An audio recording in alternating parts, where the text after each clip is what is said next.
Before you start building a boat, you must understand the purpose of it. There's no contest. That is going to keep you safe. Come in, Ocean Sailor. Come in, Ocean Sailor.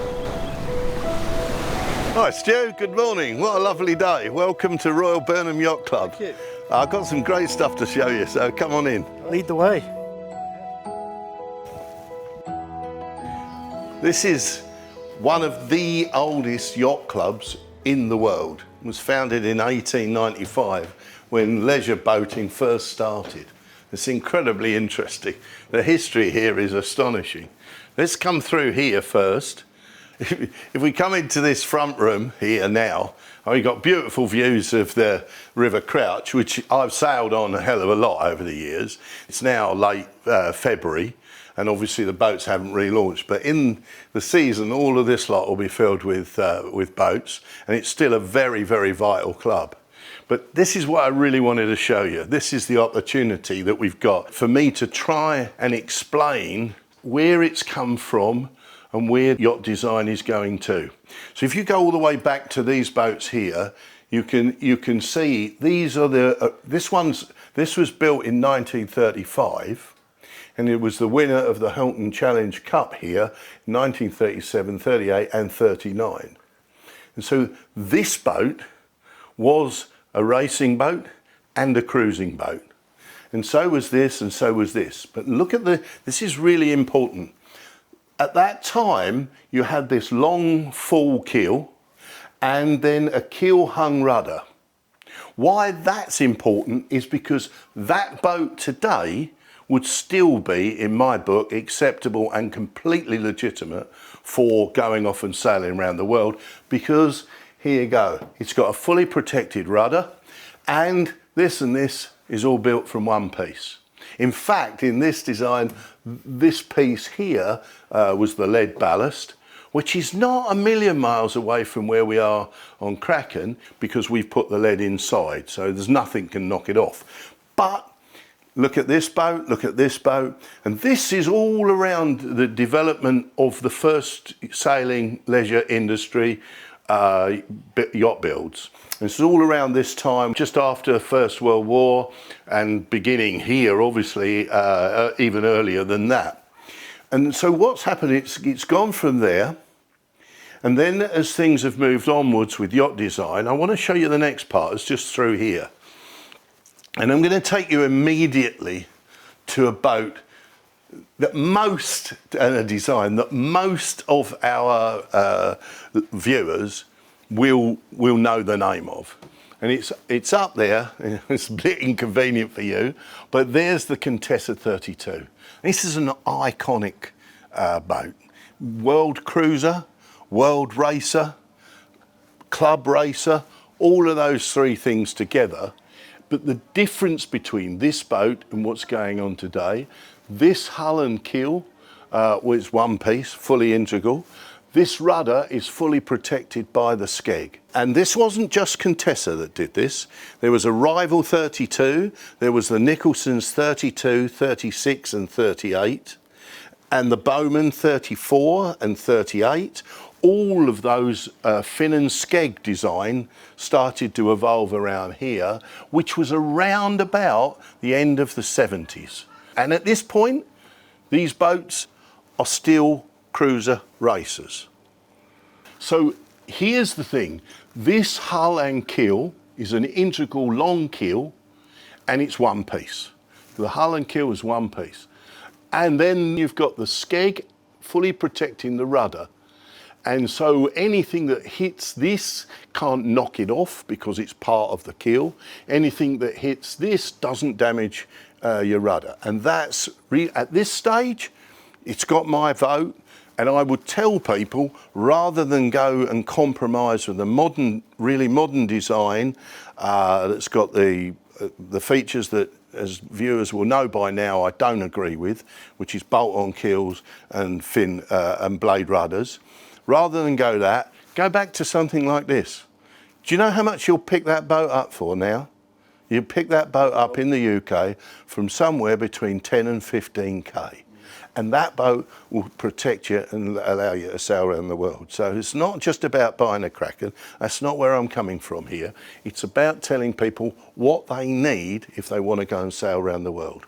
So that design, it's got all the blue ticks. We're good.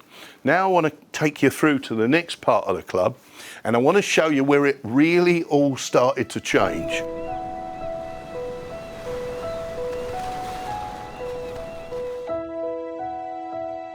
So this is a perfect example of the divergence that occurred between racing boats and cruising boats. Prior to this, all boats are good for all purposes, right? Now, all of a sudden, people wanted to put money into winning races.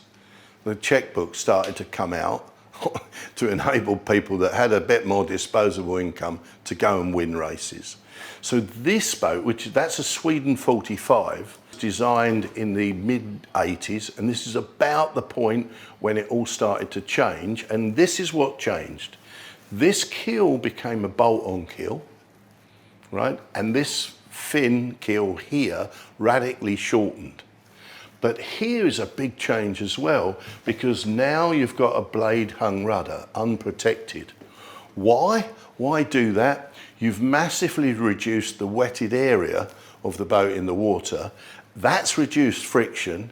So with the same sail plan and the same length, this boat will go quicker. And so this boat was the emergence. There's other examples of that around the club here as well. And so now, okay, this boat started to win races, and boats of a similar nature started to win races.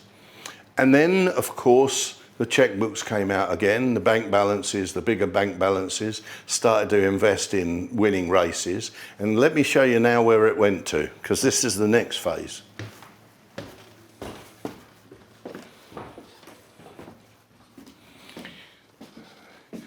That boat that I've just shown you, the Sweden 45, was described as a cruiser racer.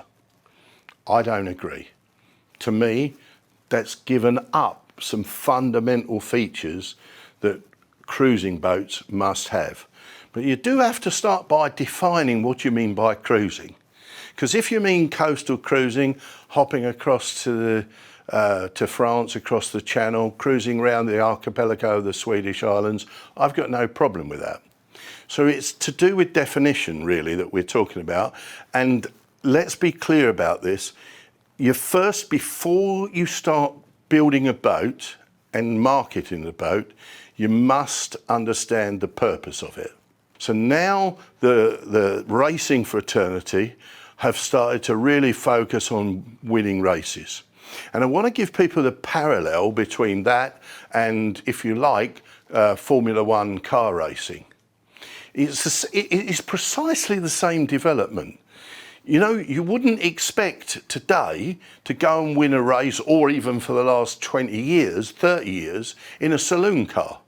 Just wouldn't happen. So a Formula One car was developed to win races. These boats were developed to win races. The problem I have is trying to tell people that that is suitable for true blue water cruising.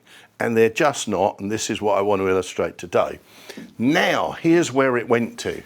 You don't need me to tell you, look, this is a King's Cup, an America's Cup regatta, FAR 52, and look at the configurations difference in this boat now. Very narrow keel here, very deep and heavy keel, right? There's a bulb at the bottom. What's the purpose of these two? Because that is narrow, it can spin round a buoy very quickly. Because this is deep and heavy, it can hold a big sail area. And of course, you don't want the drag, and you want to be able to turn round that buoy fast. So now you need the fully balanced rudder, which is a spade-hung rudder. And in this case, the genesis of in my view, the final genesis, which is the twin rudder and the Volvo race type boats, that hadn't occurred at this stage, and here you've just got a single central rudder. Now we go to the next boat. Let's just come along here, and now you're really getting quite close to it. This is still a few years off of the final development, 2008, But this boat here espouses all of the, or many anyway, of the modern yacht designs, racing designs. We've got this, the latest evolution of design, or some might say mutation, but you can see there's the development of the torpedo keel, which you're now seeing on purportedly cruising boats today, as I mentioned at the Dusseldorf boat show, that really wound me up. And where it's gone from there is the next evolution is quite a big departure, quite a big change, and that is to take advantage of form stability. Now what the designers wanted to do is they wanted to keep the boat upright, but without relying on the ballast weight. And that simply means that the buoyancy of the transom is keeping the boat upright to some extent without the weight. Why is that valuable? Because that means the boat can get up and plane. And of course, with the super wide transom, you've then got the next problem, which this boat was already suffering from. The rudder was, the central rudder was starting to come out of the water because of the width of the stern. It was being levered out. And now they wanted to go wider sterns. They wanted more form stability. So the answer, from a racing point of view, twin rudders. That way, when one rudder is completely out of the water, the other rudder is fully immersed. Now you get to where we are today. And now here is, as far as I'm concerned, it's the ultimate crime in a blue water cruiser is twin rudders. Why? Because those rudders are super vulnerable and you will hit stuff. You've heard me saying that many, many times. And you've got to ask yourself why that is. Why would you do that for a cruising boat?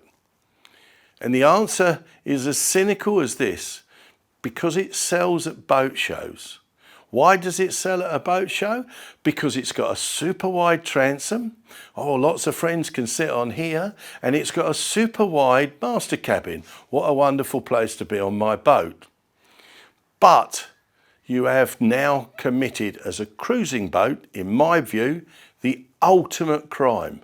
Twin rudders, unprotected, out of line with the keel, lethal. That is a disaster waiting to happen. And that's what I'm trying to warn everybody about. And it's nothing to do with Kraken. You can go and buy any boat you want to buy. There's thousands of different boats that you can buy, and you can back up and go back 10, 15, 20 years and start to find the right kind of boats to go cruising. So now I want to take a slow walk back in time, and I'll show you exactly from all these boats, the boat configurations underwater, that you should be starting to choose your blue water cruising boat from. All right, let's go back. Slow walk back. We're going back 40 years, Stu, actually. more, nearly 50. We go past all of these designs here. That one's going to work. That's nice. All the way back. Follow me back through the bar. We'll try not to get sidelined. Look up the top there. 1960, totally compatible with world cruising. But here you go. I guess you guys all knew this. I'm going to come back to the Contessa 32. And if you ask John Kretschmer, I know which boat he's going to choose as well, because he sailed many miles around this world. He sailed the wrong way around Cape Horn in a Contessa 32. So that boat's totally compatible. Go back further, because I want to be clear here. Look at those long keels. Look at those fully protected rudders. It's not what I would choose.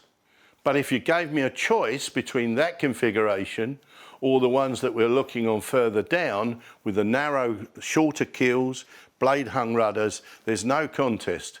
That is going to keep you safe. That's the genesis. That's where it all came from.